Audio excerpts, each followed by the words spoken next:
আসসালামু আলাইকুম, সবাইকে কেমন আছেন? আশা করি সবাই ভালো আছেন। আজকে একটা নতুন রান্নার ভিডিও নিয়ে চলে আসলাম। আজকে রান্না করবো লইট্টা শুটকি ভাজি আলু দিয়ে। এটা হচ্ছে আপনার লইট্টা শুটকি। লইট্টা শুটকিগুলো আগে আমি ভেজে নিচ্ছি। লইট্টা শুটকি দিয়ে আলু ভাজি করব। আলু ভাজি বলতে মানে একটু ঝাল ঝাল ভাজি করবো। এই কারণে আগে আমি শুটকিগুলোই ভেজে নিচ্ছি। আপনারা কি কখনো শুটকি দিয়ে আলু ভাজি খেয়েছেন? অবশ্যই কমেন্টে জানিয়ে দেবেন। আর আমার মতো রান্না করে খেয়েছেন কিনা তাও বলবেন, আপনারা দেখতে থাকুন। আমার কিন্তু শুটকিগুলো ভাজা শেষ। রসুন পেঁয়াজ কুচানো এগুলো দিয়ে দিব, ভালোভাবে ভেজে নেব পেঁয়াজ রসুনগুলো। পেঁয়াজটা কিন্তু বেশি লাল করবো না, বেশি লাল করলে তিতা হয়ে যাবে। সামান্য করে রেখে দেবো। আমি এখানে পানি দিয়ে দিব সামান্য কষানোর জন্য। দিয়ে দিলাম পানি, পরিমাণ মতো হলুদ মরিচগুলো দিব।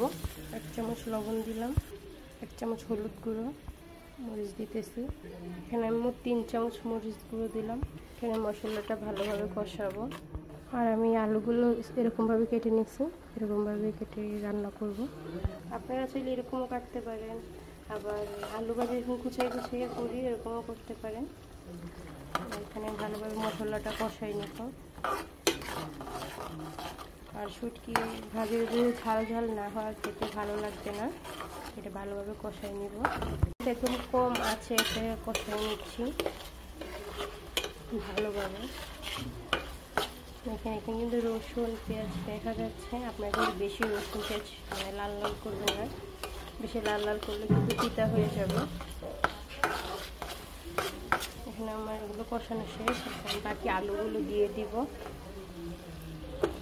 আলুগুলো দিয়েছি, আলু দিয়ে একটু ভালোভাবে কষাই নেব। দেখেন ভালোভাবে কষাই নিচ্ছি। এখন আমি চুলার আঁচটা বাড়িয়ে এটা ভালোভাবে কষাবো, তাও ঢেকে ঢেকে। এটা কিন্তু আমি অনেকক্ষণ ধরে কষাচ্ছি। দেখেন এবার আস্তে একটু বাড়িয়ে বাড়িয়ে ঢেকে ঢেকে কষাচ্ছি। আপনারা কি এরকম কখনো খেয়েছেন বা খান না? কমেন্টের মাধ্যমে জানিয়ে দেবেন। আর আমার ভিডিওটা আপনাদের কাছে কেমন লাগে তাও একটু বলে দেবেন। এখানে আমার আলুটা কষানো হয়ে গেছে। পরিমাণ পানি দিয়ে দিব।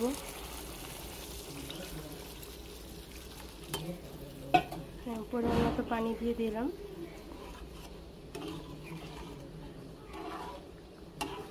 আমি একদম ভালোভাবে কষাই নিচ্ছি। এখন এটা ঢেকে দিব চুলার আঁচটা ফুল বাড়িয়ে। শুটকিতে কিন্তু কখনো বেশি তেল দিবেন না, কারণ শুটকিতে বেশি তেল দিলে তেল কেষ্টে লাগে, মানে তেল তেল লাগে, ভালো লাগবে না। সবসময় কম তেল দিবেন, খেতেও ভালো লাগবে। আমার ঝোলটা কতটা ঘন হয়ে গেছে, একদম শুকিয়ে গেছে। শুকনো শুকনো রাখবো। আর কতটা লাল হয়েছে দেখুন, প্রচুর ঝাল ঝাল করে রান্না করছি। শুকের ঝাল তরকারি খেতে পছন্দ করেন, আমি তো খুব পছন্দ করি, বাট আপনারা করেন কিনা অবশ্যই জানিয়ে দেবেন। তা আর একটু শুকাবো ঢাকনা দিয়ে। আমার কিন্তু আলুটা একদম সিজে গেছে, নরম হয়ে গেছে। আমার রান্নাটা কিন্তু প্রায় হয়ে গেছে। দেখুন যেরকমটা দিয়েছি ঠিক এরকম একদম শুকনো শুকনো। যে দেখেন আমার রান্না কিন্তু প্রায় হয়ে গেছে। কতটা সুন্দর কালার আসছে। আলু দিয়ে লইট্টা মাছের শুটকি ভাজি। দেখে এরকম খেয়েছেন অবশ্যই কমেন্টের মাধ্যমে জানিয়ে যাবেন। আমার রান্নাটা কেমন হয়েছে তাও বলে যাবেন। আশা করি সবাই ভালো থাকবেন, সুস্থ থাকবেন। ধন্যবাদ।